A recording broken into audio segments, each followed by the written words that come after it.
ચાલો ધ્યાન રાખજો. બરાબર, તમને લાસ્ટ લેક્ચરમાં વિદ્યુત સ્થિતિમાન અને કાર્યને લગતા થોડાક પ્રશ્નો હોમવર્કમાં આપેલા હતા. પહેલા એ સોલ્વ કરીને બરાબર પછી આગળ વાત કરશું. આપણે ફરી પાછું એકવાર તમને યાદ કરાવી દઉં. વિદ્યુત સ્થિતિમાન એટલે શું? કે વિદ્યુત ક્ષેત્રમાંના કોઈ બિંદુ પાસે કોઈ વિદ્યુત ભારને લાવવા એકમ વિદ્યુત ભાર દીઠ કરવું પડતું કાર્ય. વિદ્યુત સ્થિતિમાનનો તફાવત એટલે એકમ વિદ્યુત ભાર દીઠ કાર્ય, પણ વિદ્યુત ક્ષેત્રમાંના એક બિંદુ સુધી બીજા બિંદુ સુધીની ગતિ માટે. ઓકે, તો Q વિદ્યુત ભારને લઈ આવવા માટે કાર્ય થશે QV. બરાબર, અને ક્ષેત્રમાં એક બિંદુથી બીજા બિંદુ સુધી લઈ જવા માટેનું કાર્ય થશે Q ડેલ્ટા V. ચલો, આવડશે બધાને? હવે થોડાક પ્રશ્નો આપેલા હતા અને મેં તમને કીધું કે ભાઈ વિદ્યુત સ્થિતિમાન છે એ અદિશ ભૌતિક રાશિ છે, એટલે એમાં Q ની નિશાની ધ્યાનમાં લેવાની હોય અને બધાનો ડાયરેક્ટ સરવાળો થાય, પણ નિશાની સાથે સરવાળો, એટલે એને બેઝિક સરવાળો કહેવાય. પહેલો પ્રશ્ન મેં તમને હોમવર્કમાં આવી રીતે આપેલો હતો કે આ સમદ્વિભુજ કાટકોણ ત્રિકોણ છે. સમદ્વિભુજ કાટકોણ ત્રિકોણ શા માટે? કારણ કે બે બાજુની લંબાઈ તો સરખી છે, L અને L. જો તમે જોઈ શકો છો, બરાબર છે. આ તમને આપેલું હતું. અહીંયા કર્ણના મધ્ય બિંદુ પાસે વિદ્યુત સ્થિતિમાન શોધવાનું હતું. પહેલા તો તમારે શું જાણકારી મેળવવી પડે કે આમાં કર્ણની લંબાઈ શું થશે? કર્ણની લંબાઈ શું થશે? આ L હોય, આ L હોય, તો કર્ણની લંબાઈ થશે √2L. અને આ વિદ્યુત ભારોના નંબર આપી દે. પહેલો વિદ્યુત ભાર, બીજો વિદ્યુત ભાર, ત્રીજો વિદ્યુત ભાર. આ પહેલા વિદ્યુત ભારથી આ અંતર કેટલું થશે? કર્ણથી અડધું. એટલે પહેલાનું અંતર થશે √2L ભાગ્યા 2, એટલે L/√2. બીજાનું પણ એટલું થશે √2L ભાગ્યા 2, એટલે L/√2. ઓકે, આ ત્રીજાનું અંતર કેટલું થશે? તો અહીંયા પણ કાટખૂણો થશે. આ L/√2 છે, અને R3 કહી દઉં તો R3 કઈ રીતે મળશે? આમાં આ કર્ણ થશે એ ત્રિકોણમાં, તો R3 બરાબર શું થશે? √L² - L²/2. આના વર્ગમાંથી આનો વર્ગ બાદ કરો અને વર્ગમૂળ કાઢો એટલે આ મળે. એટલે આ શું થશે? 2L² - L², એટલે L²/2 એનું વર્ગમૂળ, એટલે L/√2. આ L/√2, આ L/√2 અને આ L/√2, ત્રણેય L/√2. તો ચાલો, સ્થિતિમાન કેટલું મળશે? 3 વખત KQ/R ડાયરેક્ટ કરી નાખું, કારણ કે ત્રણેય વિદ્યુત ભારના મૂલ્યો તો સરખા જ છે અને ત્રણેયનું અંતર પણ સરખું છે. 3 K ની જગ્યાએ શું આવશે? 1/4πε0. Q એટલે Q અને R એટલે કેટલા? L/√2. એટલે 3√2Q/4πε0L. આ જવાબ. હવે તમારે જો આ 4 એટલે 2 ગુણ્યા 2 થાય, તો આમે લખી શકો. બરાબર ને? 4 એટલે 2 ગુણ્યા 2, એમાંથી √2 ના છેદમાં 2 એટલે 1/√2, એટલે 3/2√2Q/4πε0L. એટલે આ એક સિમ્પલ પ્રશ્ન હતો અંતરો મેળવવા અગત્યના. પછી મેં તમને એમ કીધું કે 2019 માં જાન્યુઆરીમાં પૂછાયેલો પ્રશ્ન હતો, બરાબર, કે 2L બાજુની લંબાઈ ધરાવતા ચોરસના ચારે શિરોબિંદુ ઉપર +Q વિદ્યુતભાર મૂકેલો. તો એક બાજુના મધ્ય બિંદુ પર કેપિટલ Q ને લઈ આવવા કરવું પડતું કાર્ય. કાર્યનું સૂત્ર શું હોય? W = Q × V. V એટલે સ્થિતિમાન. એટલે ઓલાને લઈ આવો ને એ પહેલા અહીંયા સ્થિતિમાન કેટલું હોય મેળવી લેવાનું. કેટલા સ્થિતિમાન મળે? 4 સ્થિતિમાન, કારણ કે 4 વિદ્યુતભાર હતા. એમાંથી જો એક આ અને એક આ, એ બે કેટલા અંતરે થાય? અહીંયાથી જોવો છો, L અંતરે. એટલે શું આવે? KQ/L small q plus KQ/L. હવે અહીંયા આનું અંતર કેટલું થાય? આનું જોવો છો, આનું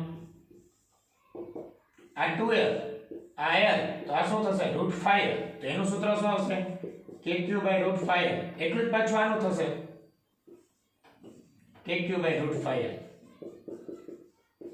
સમજાણું તમને? બધામાંથી KQ કોમન, L કોમન, તો અહીં શું વધશે?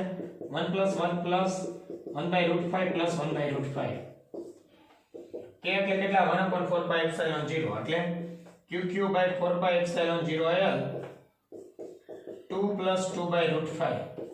બેમાંથી 2 કોમન કાઢીને ઉડાડી દો એટલે આ જવાબ હતો. એમાં કેપિટલ Q ના છેદમાં સ્મોલ q 2πε0L 1 + 1/√5. આવડશે? અગત્યનો પ્રશ્ન.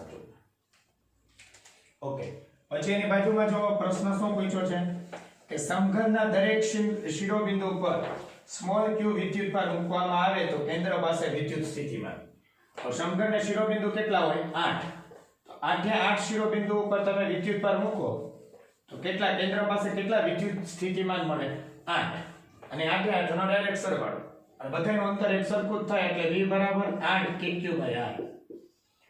r એટલે સમઘનના શિરોબિંદુથી કેન્દ્રનું અંતર. સમઘન માટે શિરોબિંદુથી કેન્દ્રનું અંતર કેટલું થાય?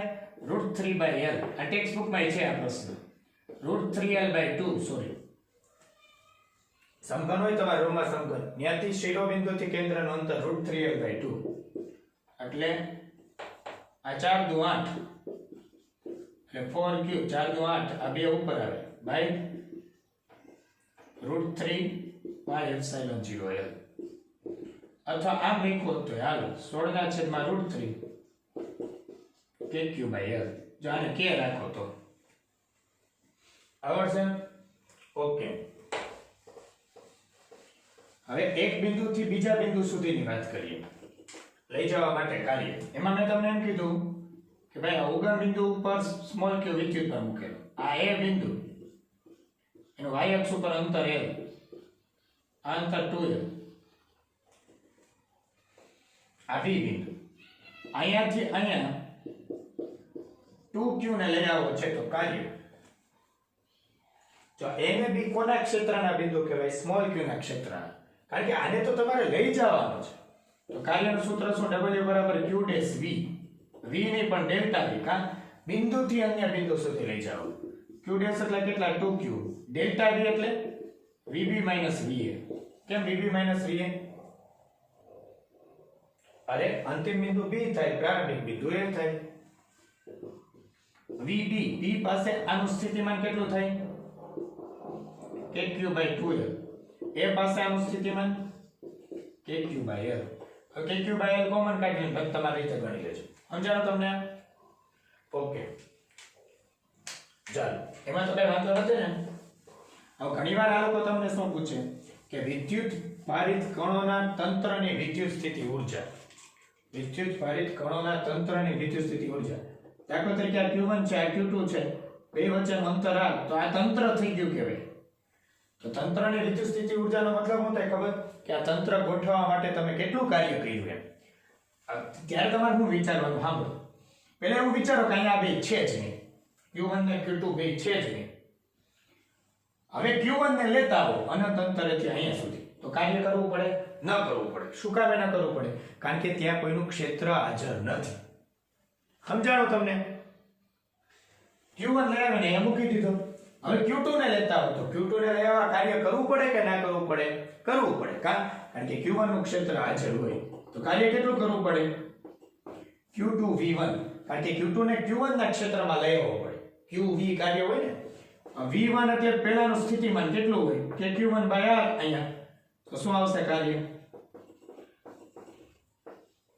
સમજાણો તમને? એટલે પહેલાના ક્ષેત્રમાં બીજાના લઈ આવવા કાર્ય kq1 q2/r. હવે ઘણા એમ કે આપણે એવું નથી વિચારવું, ઊંધું વિચારી. પહેલા આને લઈ આવો, પહેલા આને અહીંયા લઈ આવો તો કોઈ કાર્ય નહીં કરવું પડે. કાં કોઈનું ક્ષેત્ર નથી. હવે આને લઈ આવો તો કાર્ય કરવું પડશે. કેટલું? q1 v2. v2 એટલે બીજાનું સ્થિતિમાન કેટલું હોય? થઈ ગયું ને? તો આ સૂત્ર શેના માટે છે? kq1 q2/r. એ તંત્રની વિદ્યુત સ્થિતિ ઊર્જા માટે છે. આ કાર્યના તંત્રની વિદ્યુત સ્થિતિ ઊર્જા કહેવાય. એટલે હું તમને q1 આપી દઉં અને q2 આપી દઉં અને તમને એમ કહું કે બે વચ્ચેનું અંતર આટલું છે તો તંત્રની ઊર્જા કેટલી હોય? kq1 q2/r. સમજાણું તમને? હવે દાખલા તરીકે હું તમને કહું કે ત્રણ વિદ્યુત ભારો છે. જો આ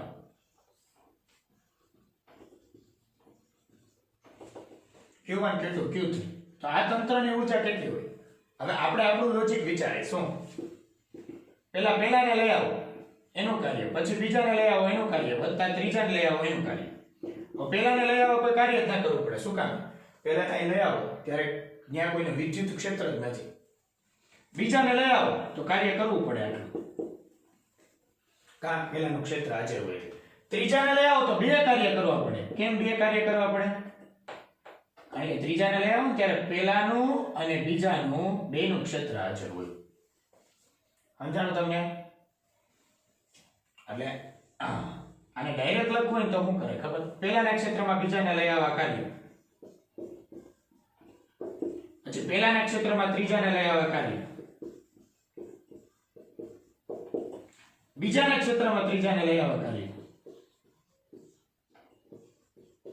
તમને એમ થાય તો બીજાને પહેલાના ક્ષેત્રમાં તો ના લે, સોરી બીજાના ક્ષેત્રમાં પહેલાને જ ના લે, બીજાના ક્ષેત્રમાં પહેલા લઈ આવવાની જરૂર ના હોય, પેલો પહેલા આવી ગયો એટલે તેનું નામ પહેલો રાખ્યો હોય. તો આ આવશે KQ1 Q2 by R12 એટલે પહેલાના ક્ષેત્રમાં બીજો, KQ1 Q3 by R13 પહેલાના ક્ષેત્રમાં ત્રીજો, plus KQ2 Q3 by R23 બીજાના ક્ષેત્રમાં ત્રીજો. હવે ચાર વિદ્યુત ભારો હોય તો ચાર વિદ્યુત ભારો માટે તો એના તંત્ર માટે કાર્ય, એ કાર્યને જ ઊર્જા કહેવાય, વિદ્યુત સ્થિતિ ઊર્જા. તો સૂત્ર શું આવે ખબર તમને?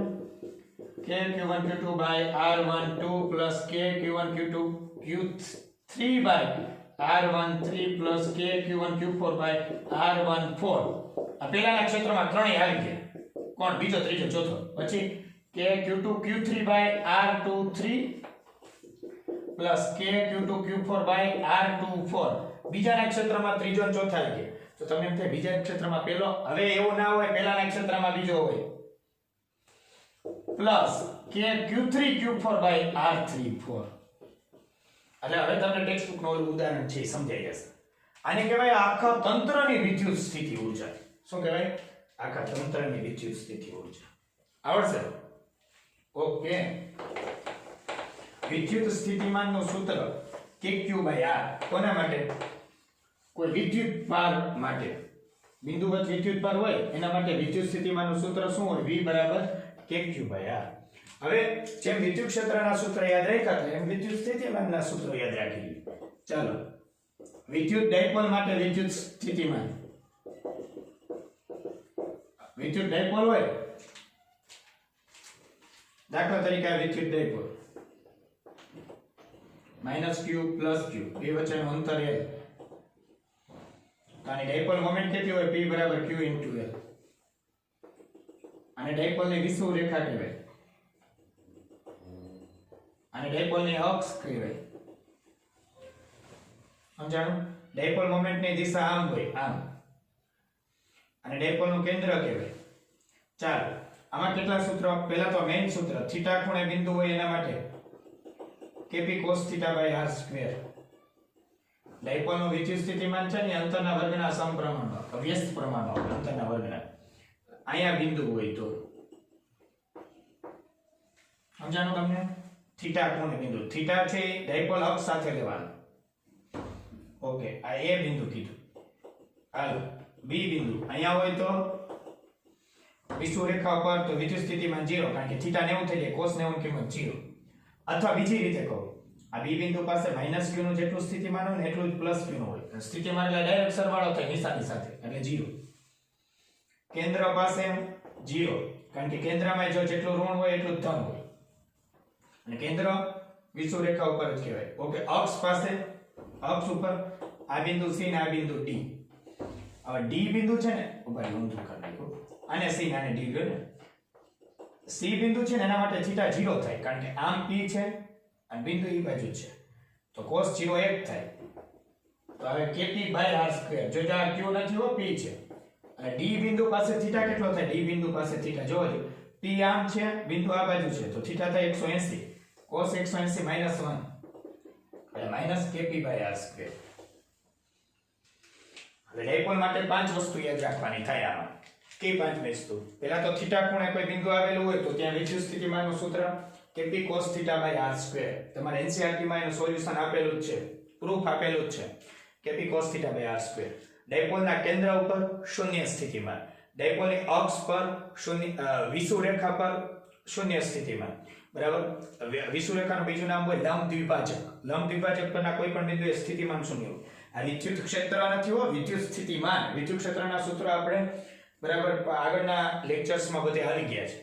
ઓકે, પછી ડાયપોલની અક્ષ પરના બિંદુ, જો ધન વિદ્યુત પર બાજુનું બિંદુ હોય ને, ધન વિદ્યુત પર બાજુનું બિંદુ, તો એના માટે θ 0 આવે, તો એના માટે સ્થિતિમાન આવશે Kp by R² plus Kp by R². અને ઋણ વિદ્યુત પર વાળું બિંદુ હોય ને તો -Kp by R², એટલે કા +Kp by R² કા -Kp by R². ડાયપોલની અક્ષ પરના બિંદુએ ડાયપોલની વિષુવૃત્ત રેખા પરના બિંદુએ શૂન્ય આવશે. રેડી? ઓકે. રિંગ, ચલો રિંગ. આ કેપિટલ R ત્રિજ્યા વાળી રિંગ, એનાથી x અંતરે અને આના ઉપર વિદ્યુતભાર છે q જેટલો, કેપિટલ q જેટલો વિદ્યુતભાર વિતરિત થયેલો છે. અહીંયા બિંદુ હોય તો direct kq by small r. Small r એટલે શું? રિંગના પરિઘથી બિંદુનું અંતર. એટલે કેટલું આવે? r² + x² ની 1/2. r² + x² ની 1/2. એટલે રિંગની અક્ષ પરના બિંદુએ વિદ્યુત સ્થિતિમાન, વિદ્યુત ક્ષેત્રને, વિદ્યુત ક્ષેત્ર કેટલું હતું? kqx/r² + x² ની 3/2. પણ વિદ્યુત સ્થિતિમાન કેટલું આવશે? kq/r² + x² ની 1/2. ઓકે. રિંગના કેન્દ્ર પર કોણ મેળવવું હોય તો અંતર 0 લેવાનું. અંતર 0 લ્યો. ઓમે આ બધા વિદ્યુતભારનું અંતર એક સરખું થઈ જાય. રિંગ આમ દોરો તો જો આ બધું અંતર એક સરખું ના થઈ જાય તો ડાયરેક્ટ kq/r લખી શકાય. કા પછી આમાં x = 0 મૂકો ને. x = 0 મૂકો આવી ગયો r² ની 1/2 એટલે r તો kq/r. જો રિંગના કેન્દ્ર પર વિદ્યુત ક્ષેત્ર 0 આવે, વિદ્યુત સ્થિતિમાન 0 ના આવે. વિદ્યુત સ્થિતિમાન શું આવશે? kq/r. kq by capital R. R એટલે રિંગની ત્રિજ્યા. વિદ્યુતભારિત રિંગ માટે સૂત્ર હતું.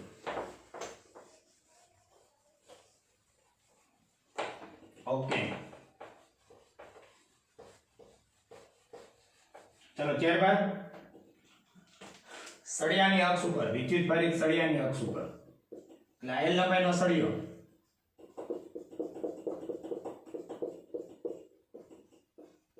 q જેટલો વિદ્યુતભાર વિતરિત થયેલો છે. ટોટલ વિદ્યુતભાર q જેટલો. આ અક્ષ ઉપર છેડાથી x અંતરે બિંદુ. આપણે વિદ્યુત ક્ષેત્રનું સૂત્ર શું આવ્યું હતું? યાદ કરો વિદ્યુત ક્ષેત્રનું સૂત્ર. હે? kq/x L + x.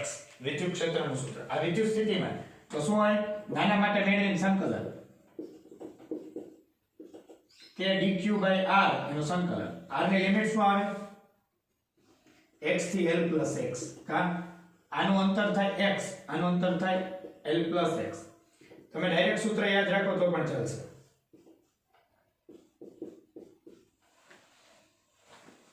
કે તો ભાગ લઈ લીધો.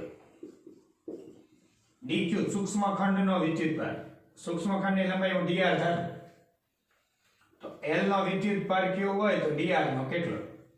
dq. તો dq બરાબર શું આવશે?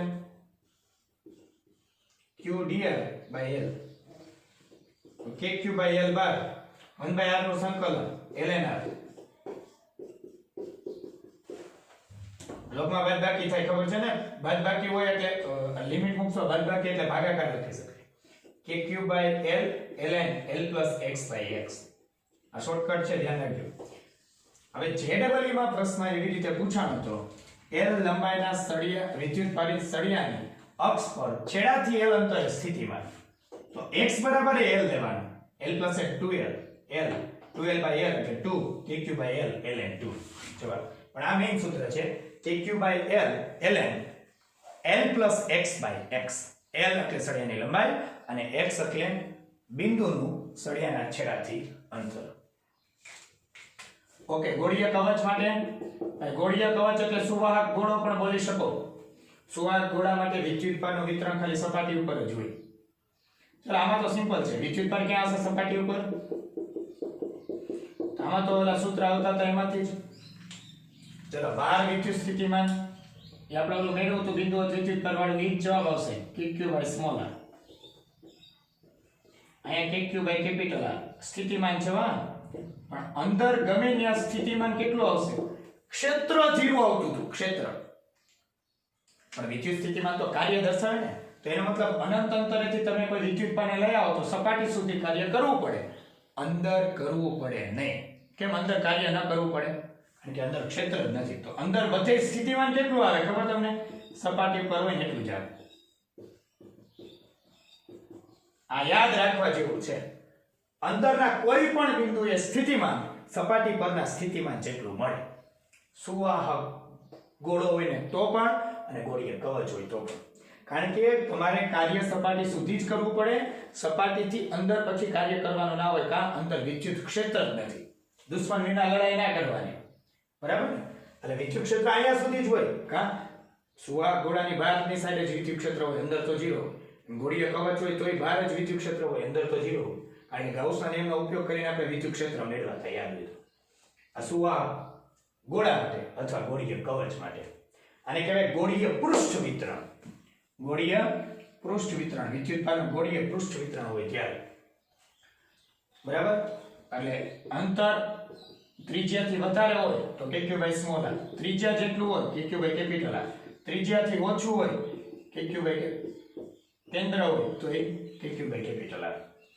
ભૂલ થશે, ધ્યાન રાખજો. તમને એમ કહેશે કે 10 સેન્ટીમીટર ત્રિજ્યાનો સુવાહક ગોળો, આટલો વિદ્યુતભાર, તો કેન્દ્રથી 4 સેન્ટીમીટર અંતરે વિદ્યુત ક્ષેત્ર. તો કેન્દ્રથી 4 સેન્ટીમીટર એટલે 10 સેન્ટીમીટર કરતા ઓછું, એટલે ગોળાની અંદરનો બિંદુ કહેવાય. સમજાણું તમને? એટલે અંદર હોય તો kq કેપિટલ r જ સૂત્ર આવે. સુવાહક ગોળો હોય તો વિદ્યુતભારનું પૃષ્ઠ વિતરણ કહેવાય.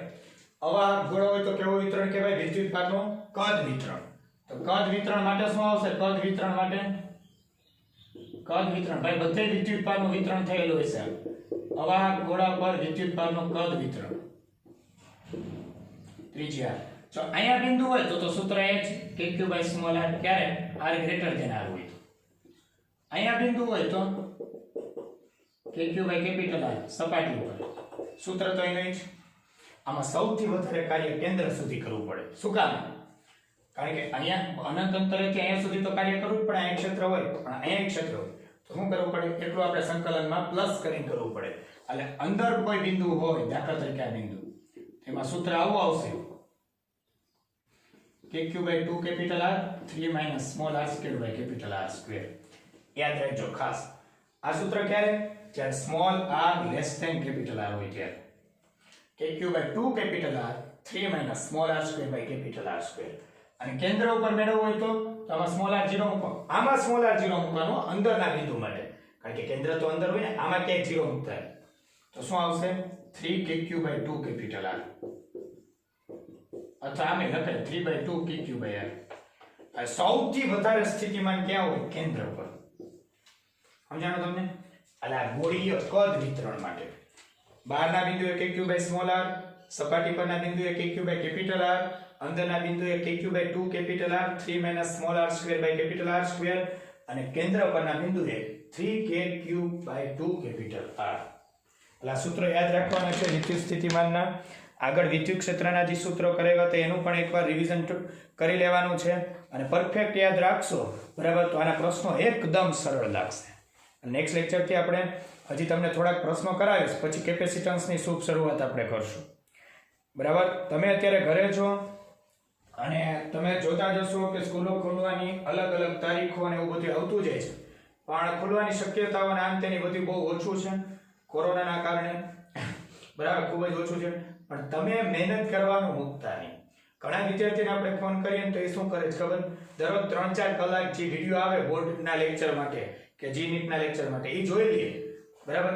હવે એવી રીતે ના હોય. વિડીયો જોવાનો કઈ રીતે હોય હું તમને સમજાવું. વિડીયો ચાલુ કરવાનો, પેન ને ચોપડો લઈને બેસવાનું હોય, 2 મિનિટ જોવાનું, સર શું બોલ્યા એ લખવાનું, ના સમજ્યા પડી પાછું રિવાઇન્ડ કરીને પાછું જોવાનું, લખવાનું. સમજાણું તમને? આખો વિડિયો જોવાઈ જાય પછી લખવા નથી બેસવાનું. સાથે સાથે સમજતું જવાનું, લખતું જવાનું, સમજતું જવાનું, લખતું જવાનું. અને જો તમારી પાસે યોગ્ય સમય હોય તો આખો લેક્ચર પૂરો થઈ જાય પછી તમે જે લખેલું હોય, બરાબર, એમાં એક નજર ફેરવી લો.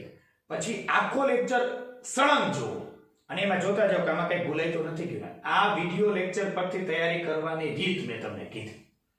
જે લોકો અત્યારે માત્ર ટાઈમ પાસ કરે છે, બરાબર, જોવા પૂરતું જોવે છે, બરાબર, ધરારથી કરવું પડે છે, એ લોકો 2021 ની બોર્ડની પરીક્ષા કે જીનીટની પરીક્ષા પછી ખૂબ પસ્તાશે. સમજાણો કે નહીં? એટલે તમને કહું છું ને, દરરોજ ઓછામાં ઓછું 10 થી 12 કલાકનું વર્ક તમારે કરવું પડે. કેટલા કલાકનું? 10 થી 12 કલાકનું. જૂનું રિવાઇઝ કરતા રહેવું પડે, નવું એમાં એડ કરતા રહેવું પડે, અને આવી બધી વસ્તુઓની જવાબદારી હવે તમારે લેવી પડશે. તમારા સિનિયર જે પાસ આઉટ થયા છે એને પૂછી શકો તમે કે ભાઈ માર્ક થોડાક ઓછા આવે તો શું થાય? ખબર પડે છે? નીટ વાળા વિદ્યાર્થીઓ તો બહુ ખાસ ધ્યાન રાખે, બરાબર. ઘણા વિદ્યાર્થીઓના મનમાં એવું જ છે કે નીટ અઘરી છે ને આ છે તે. એવું નથી. નીટનું પેપર બોર્ડના પેપર જેવું હતું આ વર્ષે 2020માં. અને હું તમને ગેરંટી સાથે કહું છું કે 2021માં એકદમ સરળ પેપર હશે, પછી તમને અફસોસ થશે. એટલે જૂના 11માના ચેપ્ટરો તમે સ્કીપ કર્યા હોય તો આ તમારી પાસે હજી યોગ્ય સમય છે, બરાબર. એ ફરીથી પાછા એકવાર રિવાઇઝ કરવાનો. 12th નું પરફેક્ટ કરતા રહ્યો તમે. એકદમ સરળ પ્રકારના પ્રશ્ન પૂછાશે. અને JEE વાળા માટે પણ જી મેઇન ક્લિયર કરવી એકદમ સરળ છે. ખબર પડે છે બધાને? એટલે ઓછામાં ઓછું 10 કલાકનું તો વર્ક રાખો જ. એ ગ્રુપ વાળા 10 કલાકનું વર્ક રાખો. ઓછામાં ઓછું કહું છું, વધારે રાખો તો મને કઈ વાંધો નથી. અને બી ગ્રુપ વાળા તો એનાથી વધારે વર્ક રાખો. સમજાણું તમને? પછી ફૂલ અફસોસ થશે તમને. તમારી સાથેના અમુક શહેરોના વિદ્યાર્થીઓ જેની સાથે અમે કોન્ટેક્ટમાં હોય, બરાબર, ઘણું સારું વર્ક કરે છે અત્યારે. એટલે તમે પણ વર્ક છે એ શરૂ કરી. ઓકે, ચલો અહીં સુધી રાખશું. નેક્સ્ટ લેક્ચરમાં આગળ થોડીક વધારે વાત કરશું.